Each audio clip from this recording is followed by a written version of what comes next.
Som. Assim. Bom dia, irmãos. Paz do Senhor Jesus. Sou grato a Deus por mais essa oportunidade que Ele me concede, que Ele nos concede, né? De estarmos aqui, reunidos como igreja, para juntos nós possamos entregá-lo um culto de adoração e louvor. Quem veio cultuar aqui a Deus? Amém. O Senhor ele já tem falado conosco, não é? Através dos louvores, através das ministrações aqui. E Ele vai continuar falando conosco. Essa manhã, tenho a incumbência de compartilhar a palavra com vocês. Primeiro eu quero perguntar quem trouxe a Bíblia aí. Trouxeram a Bíblia? Pode ser no celular também. Pode ser no celular também. Vocês trouxeram também no celular? Quem trouxe no celular? Que às vezes a gente tem vergonha, né? Está no celular. Desde que seja a Bíblia, não tem problema, né? Mas eu sou da velha escola, pastor. Eu prefiro andar com ela aqui, grandão. Essa aqui, impressa. Mas quem quiser andar no celular também não tem problema. Então, vocês que trouxeram a Bíblia, vamos ler aí um texto. Fica em Hebreus, capítulo 6. Essa manhã vai ser um pouquinho diferente. Eu gostaria de conversar com vocês a respeito de um assunto. E nós vamos recorrer várias vezes à Bíblia. Por isso que eu perguntei se vocês trouxeram a Bíblia. Esse assunto ele é importante a gente falar. Tá? Agora são 11 horas. Eu prometo para vocês que não vou passar de meio-dia e meio. Não, meio-dia e meio não, estou brincando. Tá? Meio-dia tá bom, né, irmãos? Tá bom meio-dia, né? Tá bom? Os irmãos estão assustados. Calma, irmão, é brincadeira. É meio-dia, não vou passar não. Hebreus capítulo 6. Deus abençoe os irmãos que estão pela live. Que vocês possam também cultuar a Deus juntamente conosco. Hebreus capítulo 6, versículo 1. Acharam? Acharam? Vamos ler. Diz assim, eu estou usando aqui a tradução, nova versão transformadora, tá? Diz assim, portanto, deixemos de lado os ensinamentos básicos a respeito de Cristo e sigamos em frente, alcançando a maturidade em nosso entendimento. Certamente, não precisamos lançar novamente os alicerces, ou seja, o arrependimento das obras mortas, a fé em Deus, o batismo, a imposição de mãos, a ressurreição dos mortos e o julgamento eterno. Se Deus permitir, avançaremos para um maior entendimento. Então, irmãos, esse texto, ele diz assim, o escritor aos Hebreus diz que alguns ensinamentos a respeito de Cristo são alicerces da nossa fé. O que a gente leu aí? A gente leu que existem alguns ensinamentos ou algumas doutrinas que são rudimentares, ou seja, são basilares da fé cristã. O que ele quer dizer com isso? Quer dizer que algumas doutrinas são base da vida do cristão. Alguns ensinamentos são base da vida do cristão. Em outras palavras, alguns ensinamentos todo cristão deveria saber. Todo cristão deveria saber. E dentre esses ensinamentos, ele relaciona esses ensinamentos, dentre eles está uma doutrina, que é a doutrina da morte, ressurreição e destino eterno do homem. Então, desses ensinamentos basilares da fé cristã, um deles se destaca. E qual é essa doutrina ou esse ensinamento? Morte, ressurreição e destino eterno dos homens. Então, o escritor dos Hebreus está dizendo que esse ensinamento é fundamental para o cristão. Todo cristão precisa saber disso, desse ensinamento. Por quê? Porque é importante e faz parte da base da sua fé. Amém? Então, com base nesse texto de Hebreus, hoje a gente vai falar sobre uma dessas doutrinas, ou um desses ensinamentos, que é a respeito da morte, ressurreição e destino eterno do homem. O que a Bíblia apresenta para a gente relacionada a essa doutrina, a esse ensinamento? Morte, ressurreição e destino eterno. Então eu quero, junto com vocês, buscar um pouquinho do entendimento a respeito dessa doutrina, uma vez que é uma doutrina básica para a nossa fé. Então, se eu sou cristão, eu tenho a obrigação de conhecer a respeito desse ensinamento, conforme o texto que a gente leu aqui. Sim ou não? Então, vamos falar sobre esse assunto, tá? E eu quero que vocês prestem atenção, nós vamos construir aqui um entendimento. Eu disse para vocês que vai ser um pouquinho diferente como a gente tem feito aqui quando tem a oportunidade de pregar. Hoje a gente vai falar um pouquinho mais voltado para o ensinamento. E eu tenho certeza que hoje nós vamos crescer um pouquinho mais no conhecimento da palavra do nosso Deus. Como a gente já tem aprendido aqui todo domingo de manhã e quarta-feira à noite. Amém ou não, igreja? Então vamos começar falando a respeito da morte. Ô irmãos, vai falar de morte. Tem outro assunto melhor para falar, não? Mas faz parte da doutrina fundamental da nossa fé. É fácil falar só do que a gente gosta, não é? Não é fácil falar só do que é bom. Porque o problema nosso hoje é esse, a gente lê a Bíblia com uma tesoura na mão. Ou seja, a gente lê a Bíblia e recorta só aquilo que a gente gosta. Mas não é assim que nós somos orientados a ler a Bíblia. A gente precisa ler a Bíblia no todo. Por mais que o assunto seja difícil, a gente precisa falar, entender e compreender. Porque faz parte da palavra do nosso Deus. Então, quando a gente fala de morte, ou a respeito da morte, a gente primeiro precisa entender algumas coisas. E qual é a primeira coisa que a gente precisa entender? Que a morte, ela não fazia parte do plano inicial de Deus. Deus criou o homem para o homem ser eterno. Quando Deus colocou no seu coração o propósito de criar a raça humana, a intenção de Deus é que esse homem, essa mulher, a raça humana, vivesse eternamente, tá? Então a morte não era parte da intenção original de Deus para a humanidade. Ela não fazia parte da ordem natural da criação do ser humano. Quando Deus propôs em criar a raça humana, não fazia parte a morte, ok? E onde isso está na Bíblia? Eclesiastes capítulo 3, versículo 11. Se você quiser ler, acompanhar comigo, está aqui o texto, eu vou ler, mas fica aí a referência. Olha o que diz Eclesiastes 3, 11. Tudo fez Deus formoso no seu devido tempo. Também pôs a eternidade no coração do homem, sem que este possa descobrir a obra que Deus fez. Sem que este possa descobrir as obras que Deus fez desde o princípio até o fim. Então veja que no plano inicial de Deus, no plano original, a morte não fazia parte da criação. Não fazia parte da criação. E o escritor de Eclesiastes diz que Deus colocou no homem a eternidade. Contudo, Deus falou ao primeiro casal sobre a proibição relacionada à árvore do conhecimento do bem e do mal. Ele deixou muito claro qual foi a ordem de Deus para o primeiro casal, quando Deus colocou o primeiro casal ali no jardim do Éden. Qual foi essa ordem? E Deus foi muito claro nessa ordem. Gênesis capítulo 2, versículos 16 e 17. Olha o que Deus diz.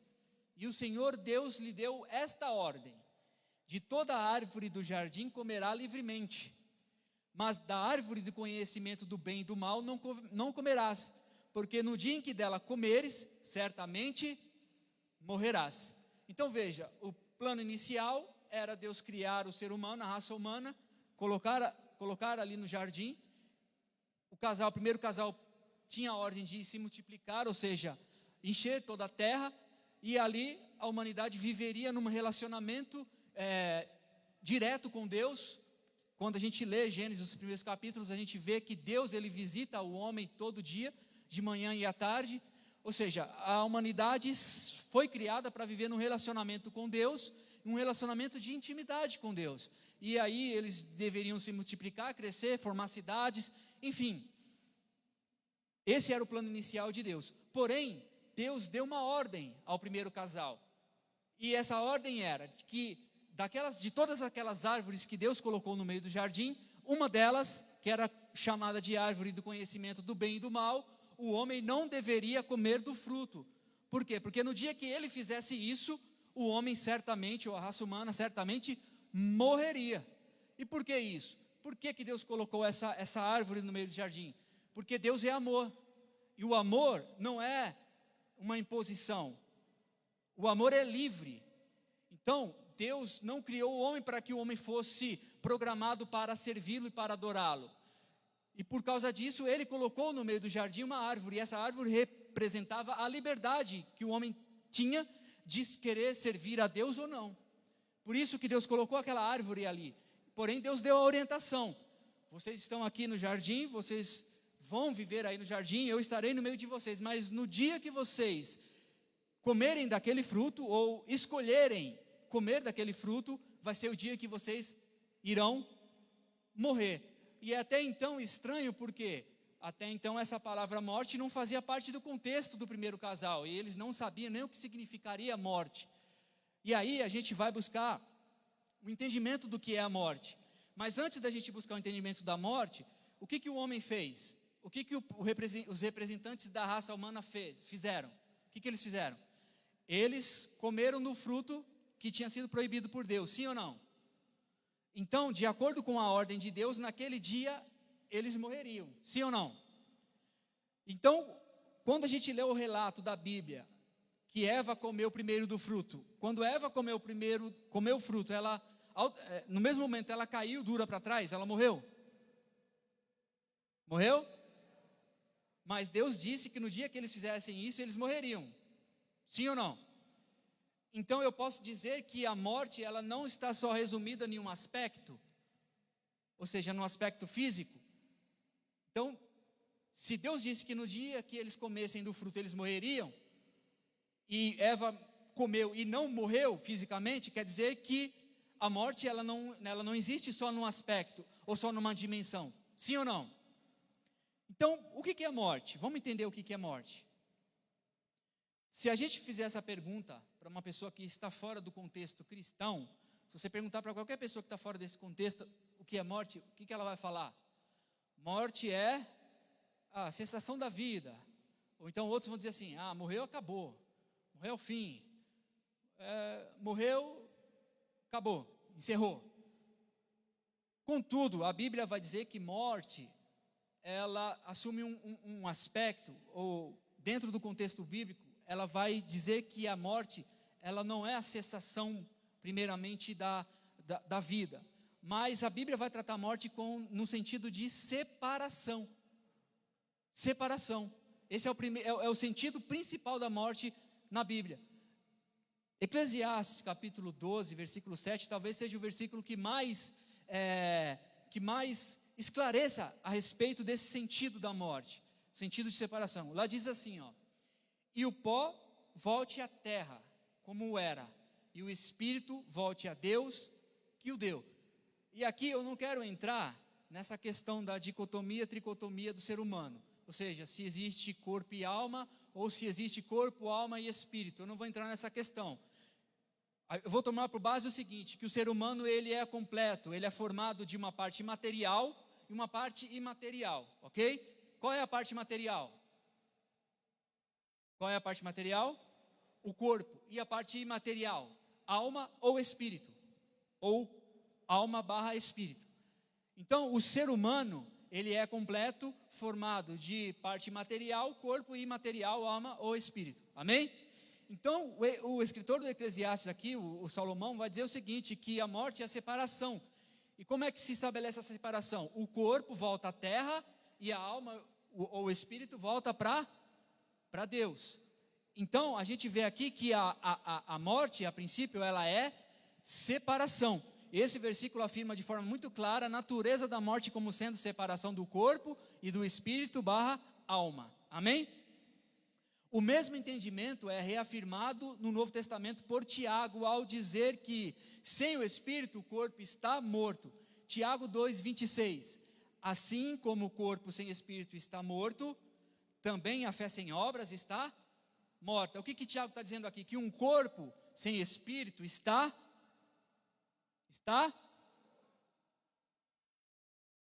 Então é uma separação. Então a morte, o sentido básico da morte na Bíblia é separação. Porém, a Bíblia vai dizer o seguinte, que não existe somente a morte física, mas a Bíblia não fala apenas da morte física. Na verdade, além da morte física, a Bíblia fala da morte espiritual e a morte eterna.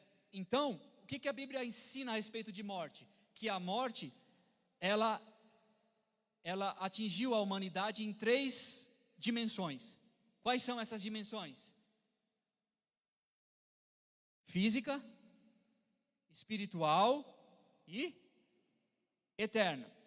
Então veja, quando Deus deu a ordem para o primeiro casal, no dia que vocês comerem do fruto da árvore, e aquele fruto representa a livre escolha do ser humano, no dia que vocês fizerem isso, vocês estarão decidindo viver longe de mim. Por quê? Porque a morte é separação. Então, a desobediência a essa ordem de Deus trouxe para o homem a morte, ou seja, a separação. Em que dimensão? Primeiramente na dimensão espiritual. Porque no dia que o homem pecou, qual foi a primeira ação de Deus?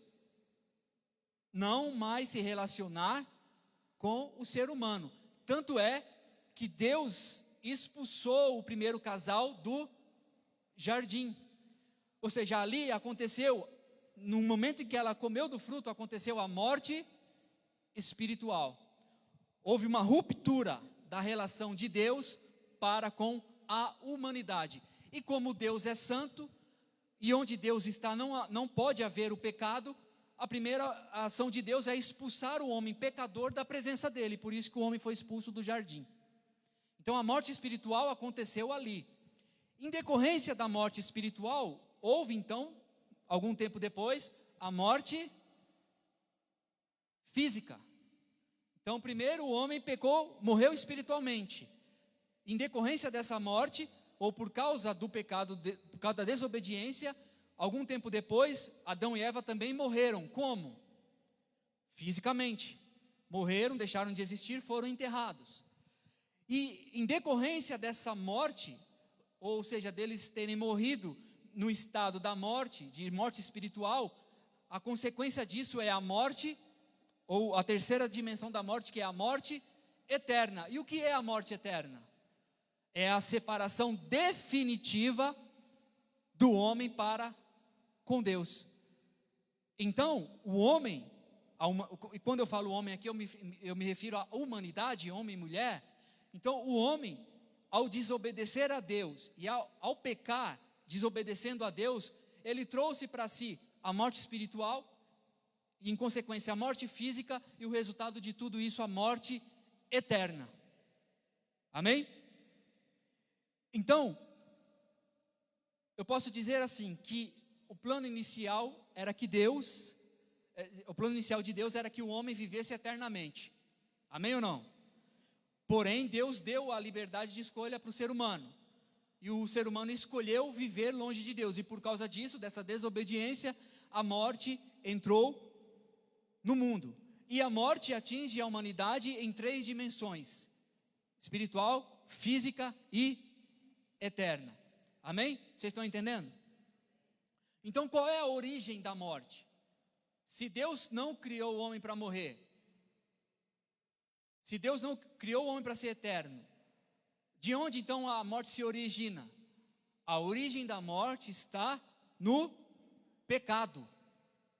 No sentido de que o resultado direto do pecado trouxe a morte ao mundo.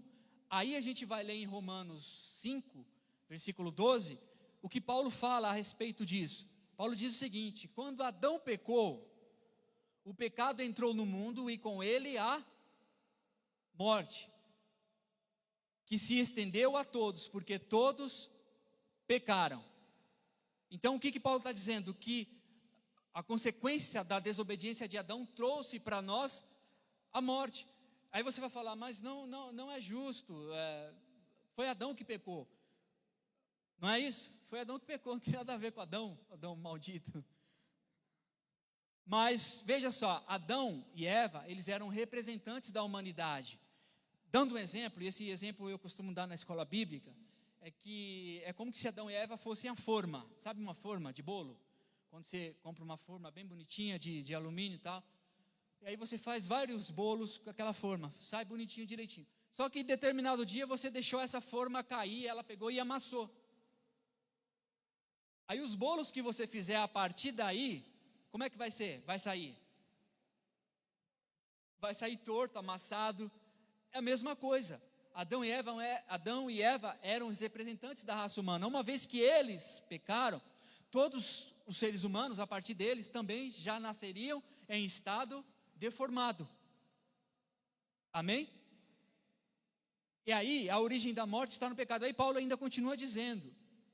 Paulo também escreve que o salário do pecado é a morte. Aí, isso está escrito em Romanos 6:23, pois o salário do pecado é a morte, mas o dom gratuito é a vida eterna em Cristo Jesus, nosso Senhor. O que ele está dizendo aqui? Que o resultado do pecado, ou que o salário do pecado, ou que a consequência do pecado é a morte. E a morte é a separação. E essa separação atinge a gente em 3 dimensões: espiritual, física e eterna. Amém ou não, igreja? Porém, entretanto, contudo, Jesus venceu a morte. Você entendeu agora por que Jesus precisaria morrer na cruz? Mas vamos ler aqui, vamos ler na Bíblia. Contudo, sobre a morte, Jesus diz, Apocalipse 1:18: sou aquele que vive, estive morto, mas agora estou vivo, para todo o sempre. Olha agora o que ele diz: eu tenho as chaves da morte e do inferno. Mas antes da gente continuar nesse texto aqui, eu queria primeiro desconstruir o folclore gospel a respeito de Jesus ter ido no inferno e ter tomado as chaves da morte, do inferno, do diabo. Isso é folclore gospel. Isso a Bíblia não ensina, que Jesus foi no inferno tomar as chaves da morte da mão do diabo. Primeiro, que o diabo nunca teve chave nenhuma. Chave no contexto bíblico é domínio, autoridade. Em nenhum momento da Bíblia, em nenhum momento da história, Satanás teve o domínio e autoridade sobre a morte. Em nenhum momento. Jesus está dizendo aqui que ele tem a chave, e ele sempre teve. O texto no grego aqui, quando ele diz eu tenho, quer dizer algo ativo, ou seja, algo que sempre aconteceu e sempre acontecerá. Quer dizer que a autoridade sobre a morte sempre esteve com Jesus. Se não, olha o que João 10:17 diz. João 10:17 e 18 diz, olha só: por isso é que meu Pai me ama. Quem está falando isso é Jesus, porque eu dou a minha vida para retomá-la. Jesus está dando a vida dele por nós. Não foi o diabo que matou Jesus, foi Jesus que deu a vida dele. Ele continua dizendo: ninguém atira de mim. O quê? A minha vida. Ninguém atira de mim, mas eu a dou por espontânea vontade. Tenho autoridade para dá-la e para retomá-la. Esta ordem eu recebi do meu Pai. Então, essa ideia de que Jesus foi no inferno, então, quando Jesus morreu, os capetas estavam tudo comemorando lá no inferno, e Jesus foi lá e pisou na cabeça do diabo e tomou a chave, isso é folclore. O que a Bíblia diz é que Jesus sempre teve autoridade sobre a morte, e sempre terá.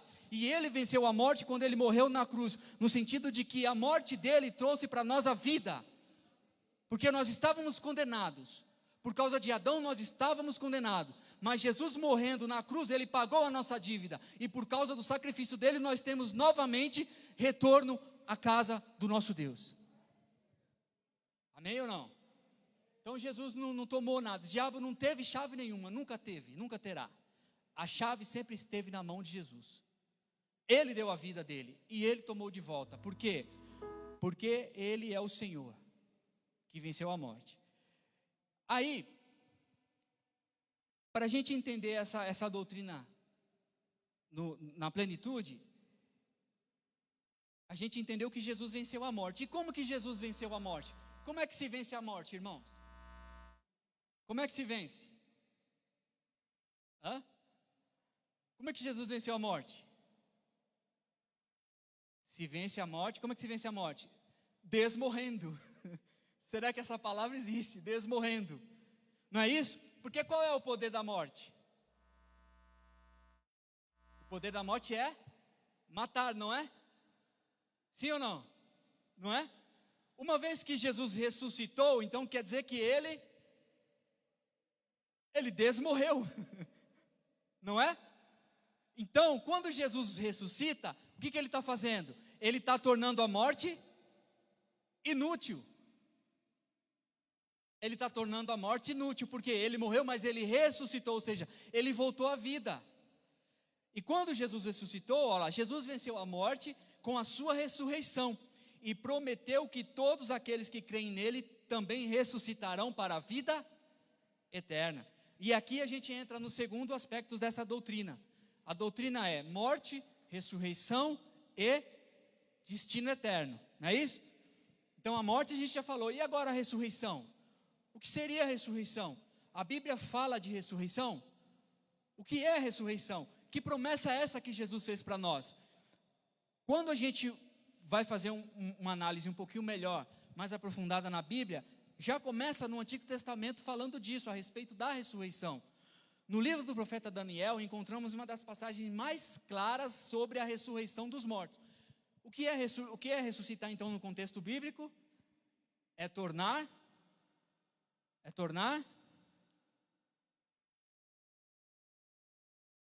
é a hora que vocês respondem. É retornar a viver, irmão. Então, ressuscitar é tornar a viver, ok? E aí, esse ensinamento, ele já vem desde o Antigo Testamento. A ressurreição dos mortos faz parte da base da nossa fé desde o Antigo Testamento. E um detalhe é que a fé cristã é a única que entende a ressurreição como uma base. Por quê? Porque as outras religiões, elas vão falar de outras coisas, mas não de ressurreição.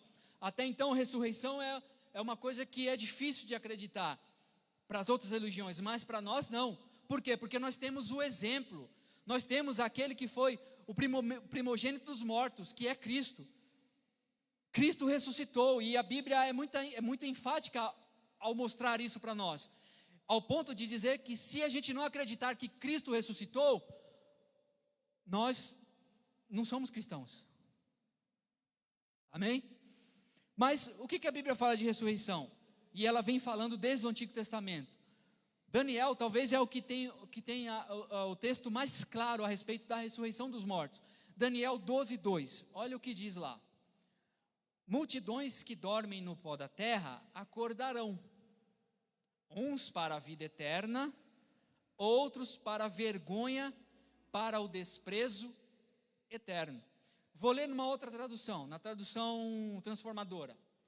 Muitos dos que estão mortos e enterrados ressuscitarão, alguns para a vida eterna e outros para a vergonha e a desonra eterna. Então, o profeta Daniel, ele já está dizendo aqui que vai chegar um momento da história da humanidade que todos os mortos vão ressuscitar, todos eles.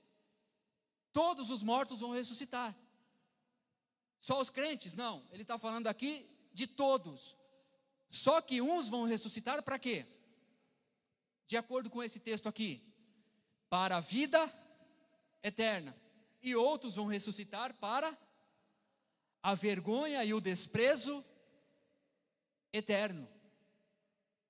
Então a ressurreição, ela já vem sendo tratada desde o Antigo Testamento.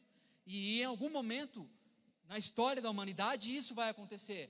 Todos ouvirão a voz de Cristo e vão ressuscitar. Uns para a vida eterna, outros para a condenação eterna. E essa doutrina da ressurreição, ela também é reafirmada no Novo Testamento, inclusive por Cristo. A ressurreição dos mortos se refere ao estágio final da obra da redenção. Paulo diz que a morte será o último inimigo a ser destruído na ocasião da vinda de Cristo. quando os seus ressuscitarão. 1 Coríntios 15, 22 e 26, olha o que diz. Pois da mesma forma como em Adão todos morreram, no sentido de que, por causa de Adão, a morte entrou no mundo, ok? Então, pois da mesma forma como em Adão todos morreram, em Cristo todos serão vivificados, mas cada um por sua vez. Cristo primeiro, depois, quando ele vier, os que lhe pertencem. Então virá o fim, quando ele entregar o reino a Deus, o Pai, pois depois de ter destruído todo domínio, autoridade e poder, pois é necessário que ele reine até que todos os seus inimigos sejam postos debaixo de seus pés. O último inimigo a ser destruído é a morte. 1 Coríntios 15, 22 a 26. E o que Paulo está dizendo aqui? Que em algum momento todos ouvirão a voz de Cristo. E aí existe uma ordem para isso. Primeiro foi Cristo. Cristo é a primícia dos que dormem, no sentido de que Cristo foi o primeiro a ressuscitar nesse novo corpo, ou nessa nova dimensão de vida. E aí, depois, aqueles que morreram em Cristo ressuscitarão ao ouvir a voz de Cristo, e serão levados para Cristo. E depois, aqueles que estiverem vivos na ocasião de Cristo, serão transformados. E por último, aqueles que morreram sem Cristo ressuscitarão para prestarem contas diante do grande tribunal de Deus.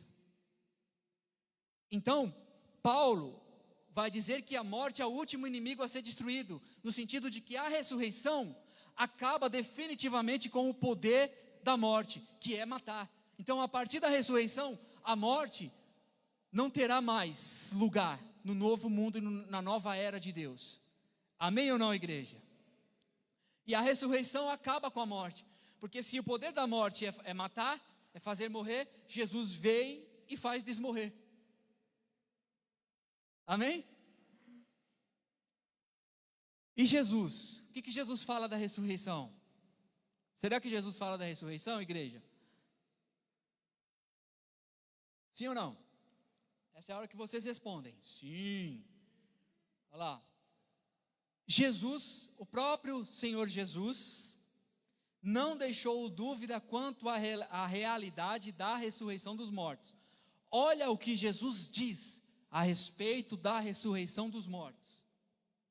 Eu lhes afirmo que está chegando a hora.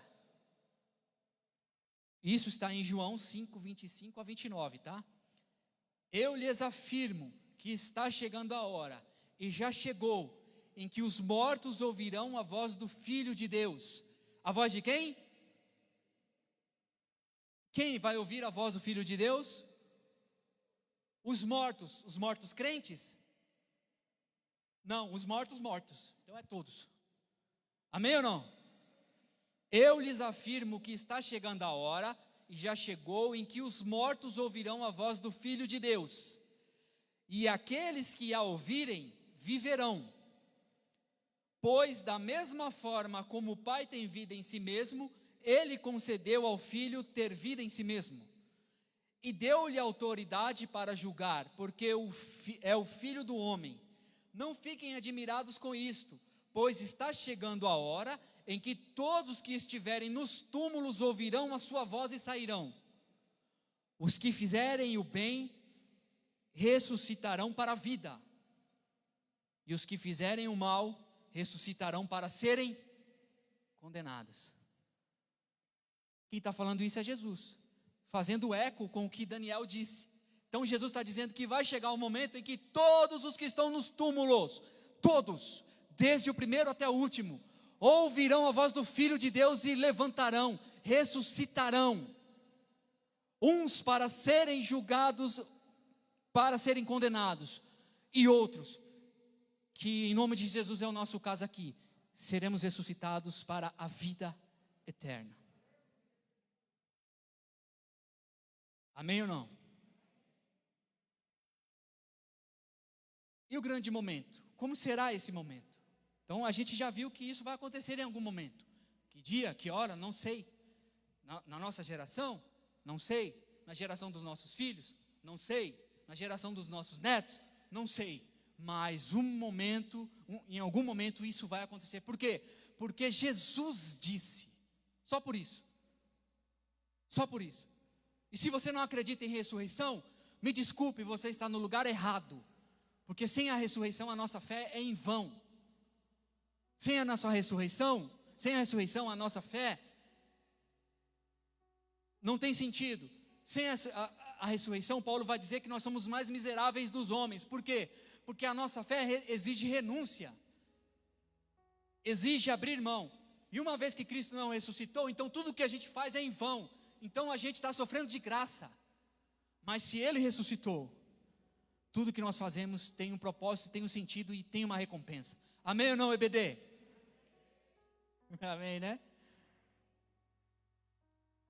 E como será esse grande momento? Já estou caminhando para metade.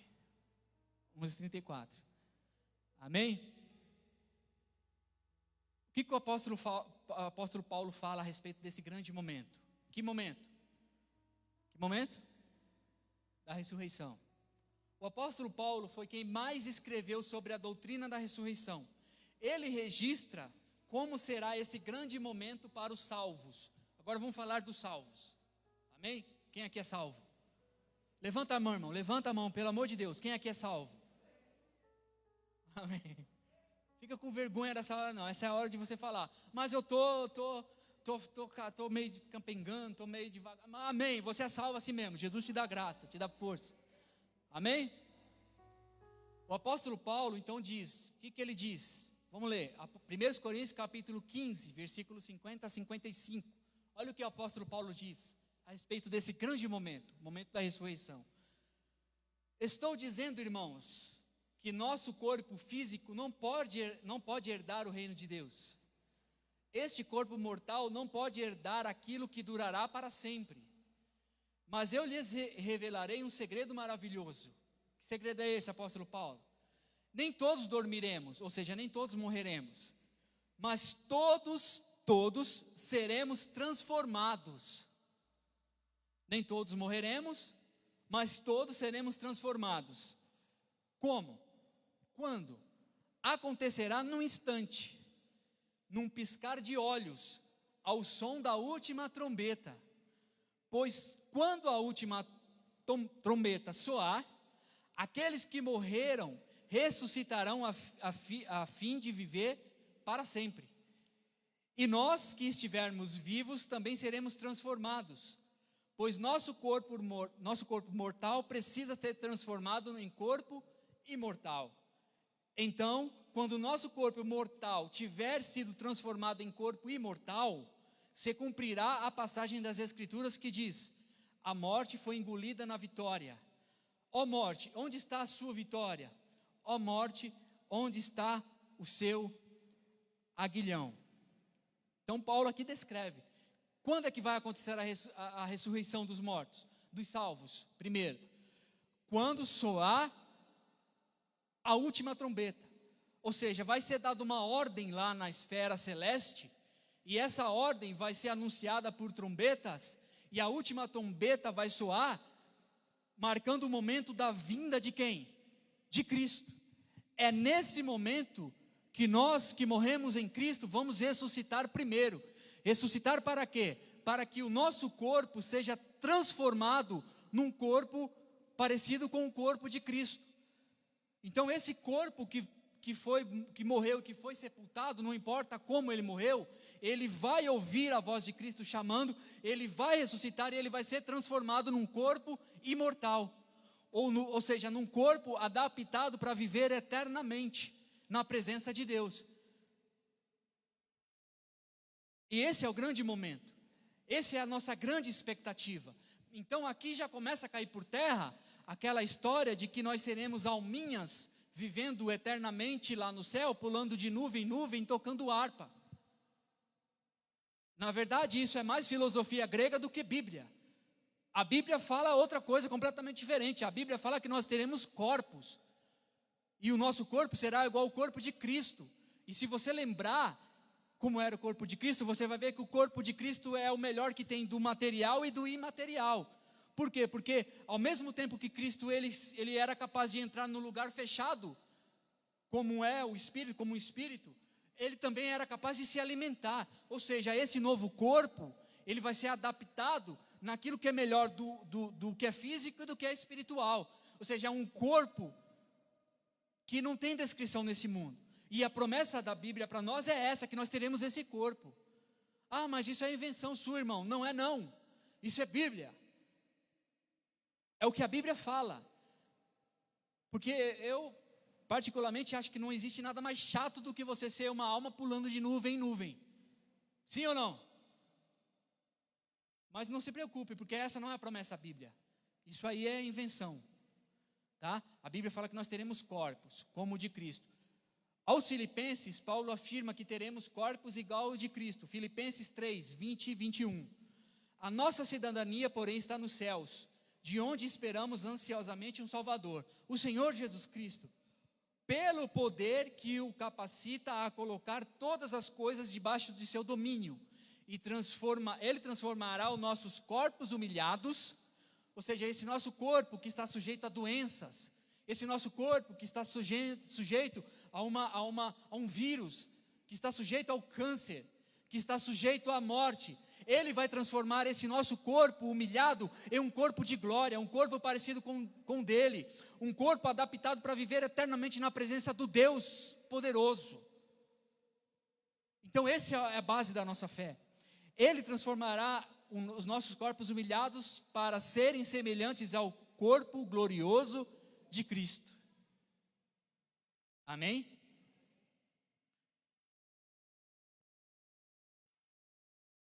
Por isso que esse ensinamento é fundamental para a nossa fé.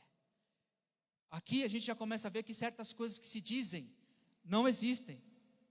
Caminhando agora para a parte final da doutrina. Então a gente falou de morte. Todos vão morrer. Amém? Todos irão morrer, com a exceção daqueles que estiverem vivos no momento da volta de Cristo. Mas até isso acontecer, todos morrerão. Porque a morte é o salário, é o resultado do pecado. Independentemente da gente ser de Cristo ou não, um dia nós morreremos. A diferença é que aqueles que morrem em Cristo estarão na sua presença. Amém? E a morte não é o fim para nós. Por quê? Porque existe uma promessa de ressurreição.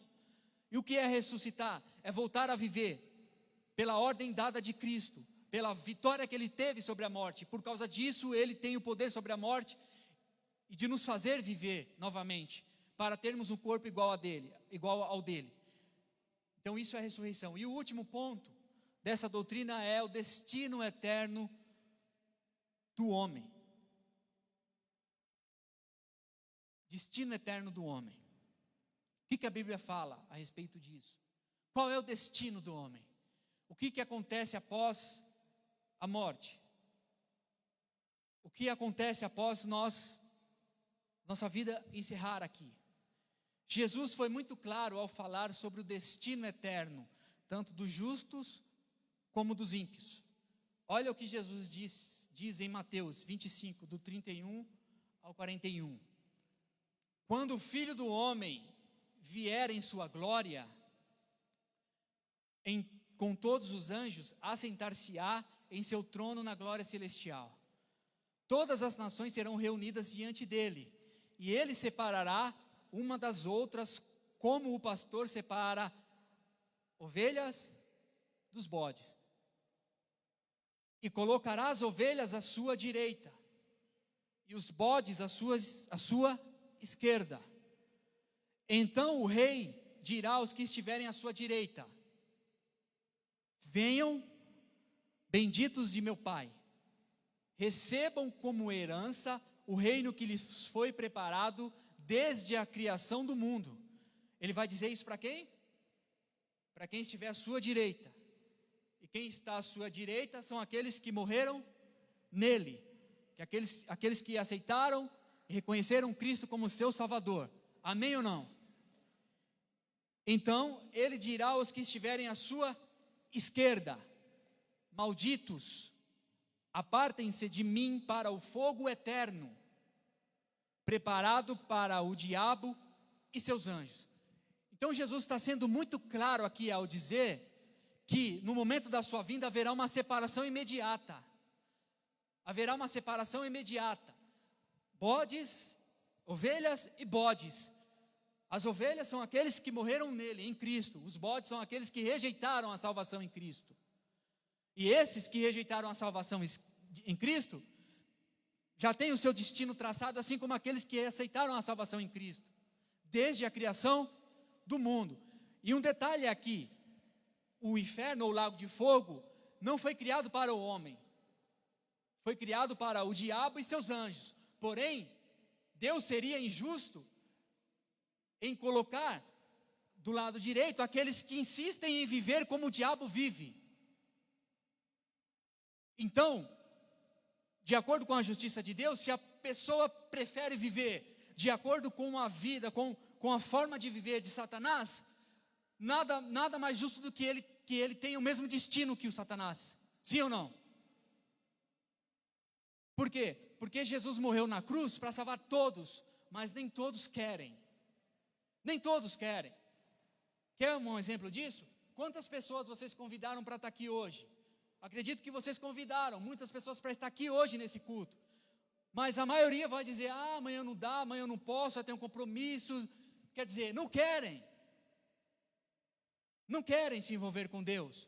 E nada mais justo do que terem o mesmo destino daquele que foi pecador desde o princípio. Amém? E Deus não está sendo desamoroso aqui não. Na verdade, Deus está sendo amoroso. Deus dá oportunidade para todos. Vai de cada um. Receber ou rejeitar. Amém ou não? Partindo para o final agora. Qual vai ser o destino dos ímpios? Com base ali no que Cristo falou. A gente viu que os bodes estarão à esquerda. E qual é o destino final então dos que estarão à esquerda? Apocalipse 20, 11 a 15. Depois vi um grande trono branco e aquele que neles estava sentado. A terra e o céu fugiram da sua presença e não se encontrou lugar para eles. Vi também os mortos, grandes e pequenos, de pé diante do trono, e livros foram abertos. Outro livro foi aberto, o livro da vida. Os mortos foram julgados de acordo com o que tinham feito, segundo o que estava registrado nos livros. O mar entregou os mortos que nele havia, e a morte e o inferno entregaram os mortos que neles havia. E cada um foi julgado de acordo com o que tinha feito. Então a morte e o inferno foram lançados no lago de fogo. O lago de fogo é a segunda morte. E se o nome de alguém não foi encontrado no livro da vida, este foi lançado no lago de fogo. Qual é o destino então daqueles que rejeitam a salvação em Cristo? A segunda morte. E qual é a segunda morte? A morte eterna. E o que é morte eterna? A separação definitiva do homem para com Deus. Hoje, por mais difícil que seja a nossa vida, por mais atribulada, ao ponto da gente chegar e dizer, a minha vida é um inferno, por mais que seja assim, a gente ainda pode dobrar o nosso joelho no chão e clamar a Deus e Deus ouvir a nossa oração. Só que esses aqui não vai adiantar clamar, não vai adiantar orar, não vai adiantar pedir, lamentar. Por quê? Porque estarão separados definitivamente da presença de Deus. Porque rejeitaram a salvação que Cristo proporcionou pelo seu amor. Amém? E o destino dos salvos? Qual é o destino dos salvos ou do justo? Apocalipse 22, do 1 a 5. Então o anjo me mostrou o rio da água da vida que, claro como um cristal, fluía do trono de Deus e do Cordeiro, no meio da rua principal da cidade. De cada lado do rio estava a árvore da vida. De cada lado do rio estava a árvore da vida, que dá 12 colheitas, dando fruto todos os meses. As folhas da árvore servem para a cura das nações. Já não haverá maldição nenhuma. O trono de Deus e do Cordeiro estará na cidade, e os seus servos o servirão. Quem aqui é servo de Deus? Eles verão a sua face. Olha isso, irmãos. Homem nenhum jamais viu a face de Deus. Mas aqui existe uma promessa para os servos de Cristo, de que eles verão a face de Deus. E o seu nome estará em suas testas. Não haverá mais noite, porque noite representa sofrimento, representa morte, representa trevas. Mas nesse novo mundo de Deus não haverá mais noite. Eles não precisarão de luz de candeia, nem de luz do sol, pois o Senhor Deus os iluminará, e eles reinarão para sempre com Deus. Esse é o destino dos justos. Então vale a pena abrir mão, vale a pena negar-se a si mesmo, tomar a cruz e servir a Cristo, porque o Cristo que nos salvou, de graça, nos dá a oportunidade de nós estarmos com Ele neste mundo, e é de graça no sentido de que eu não preciso pagar, basta eu reconhecer, aceitar o sacrifício dEle e procurar viver uma vida com Ele. E Ele promete, para aqueles que fizerem isso, que em algum momento, nós estaremos com Ele, vivendo em harmonia, vendo a face de Deus, vivendo em comunhão, como igreja, hoje, também viveremos lá. Amém? Para finalizar, 5 minutos. Algumas lições que a gente tira com base na história do rico e Lázaro. A história do rico e Lázaro, talvez vocês já sabem. Infelizmente muitos sabem, não porque leu na Bíblia, mas porque assistiu a novela mesmo. Mas amém, não vou entrar nessa questão aqui. A história de rico e Lázaro está na Bíblia, Lucas capítulo 16, versículo 22 em diante.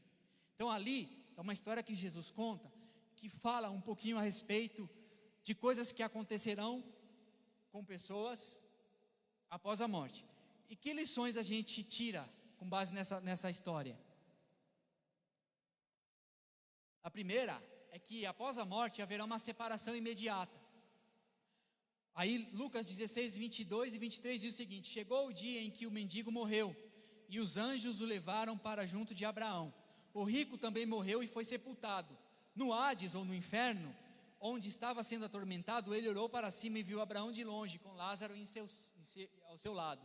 Quer dizer que após a morte há uma separação imediata. O rico, que era o ímpio aqui nessa história, foi para o Hades, ou para o inferno, para o lugar de tormento. O Lázaro, que era o mendigo, foi para o seio de Abraão, que é uma das representações do paraíso. Então há uma separação imediata após a morte. Então essa história de que morreu acabou, ou de que morreu vai ficar pagando, vai para o purgatório, isso é tudo conversa. A Bíblia é muito clara ao dizer que há uma separação de imediato, um lugar de gozo, de descanso e um lugar de tormento. É isso que a Bíblia ensina. O que mais que a gente aprende nessa história?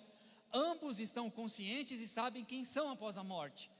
No Hades, onde estava sendo atormentado, Lucas 16, 23 a 24.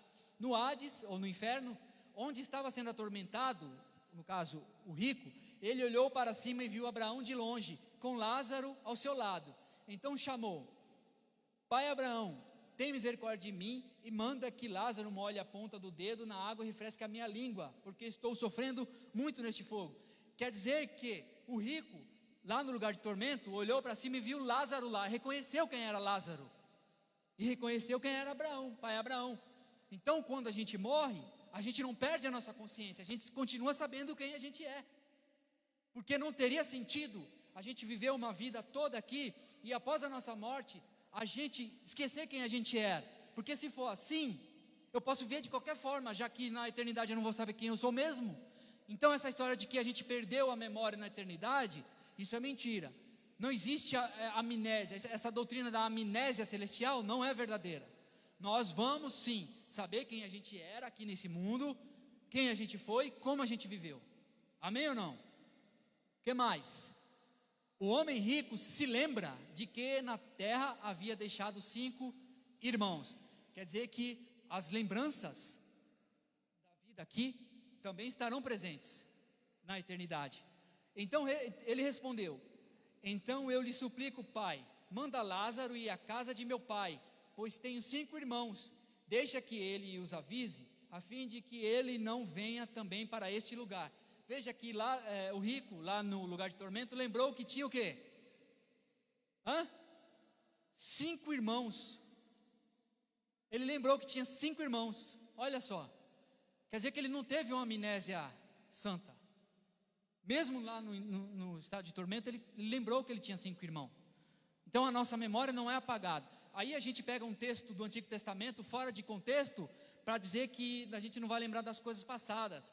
Mas leia o texto a partir do seu contexto, que você vai ver que ele está falando ali de sofrimento para quem é justo. Ou seja, o justo não vai ter mais o sentimento de dor, de tristeza no novo mundo de Deus. Amém?